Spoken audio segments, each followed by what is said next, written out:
had access to all Americans' communications, may still have, with certain groups monitored, quote, 24/7, 365 days a year, happening all the time, according to our previous guest, Russell Tice, and also credit card records. And one of many targeted groups were journalists. So in our number 2 story, do any of these journalist targets know they were targets?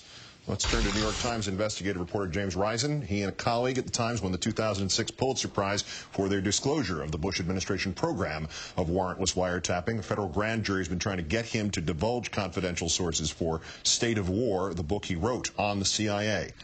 Thanks for your time tonight, sir. Thanks for having me. Do you believe you have been a target of this NSA wiretap program? Well, what I know for a fact is that the Bush administration got my phone records. Whether it was obtained by the FBI or the NSA, my lawyers and I have been trying to investigate that. We're not sure, but we know for a fact that they showed my phone records to other people in the federal grand jury, and we have asked the court to investigate that. So your overall reaction to what Mr. Tice said tonight, what he said yesterday about the targeting of all journalists, would be what? I don't know. I can't confirm what he said, but it's really worth pursuing, and it's worth investigating. Well, here's what I do know is that the NSA has far greater capability than it's ever been made public. And all you have to do is look back at what we reported on about the eavesdropping program, and to remember that the famous hospital scene where there was this big constitutional crisis between Bush and the Justice Department lawyers who were battling him over whether the program was legal. What they eventually disclosed was that they were arguing over a part of the program that nobody even today knows the specifics of. And so there is a large amount of operations and capabilities that the NSA has that most people don't know of its existence, including me. And so that's, one of the things that I think is interesting of what he said. Yeah, I know exactly what you mean by that. Obviously, we have to, since we have such limited information, there's a lot of theory going into this. What do you make of this one?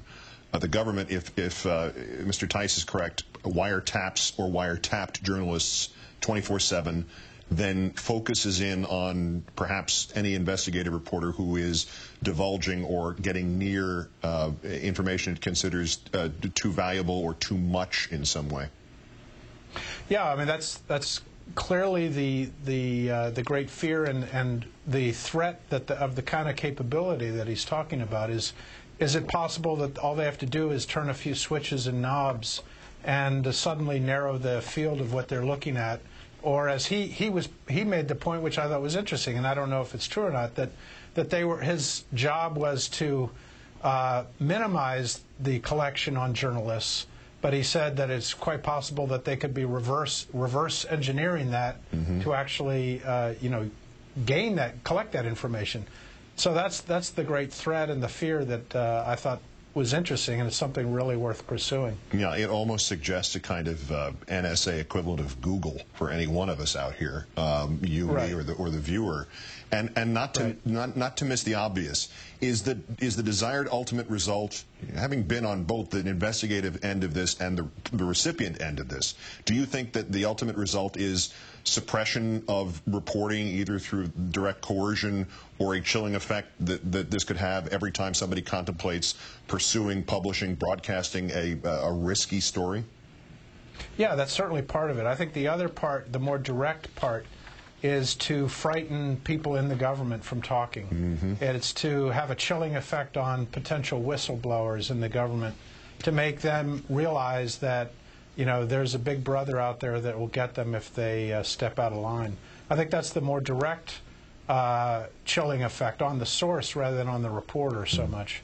Because we have a large organization that will support us. In my case, in my leak investigation, Simon & Schuster has been supporting me for my book, but the whistleblowers don't have that. as Mr. Tice well knows right now, right? Indeed. James Risen of the New York Times and author of State of War with a unique perspective on this, and we thank you for sharing it tonight, sir. Thank you very much. Turns out we have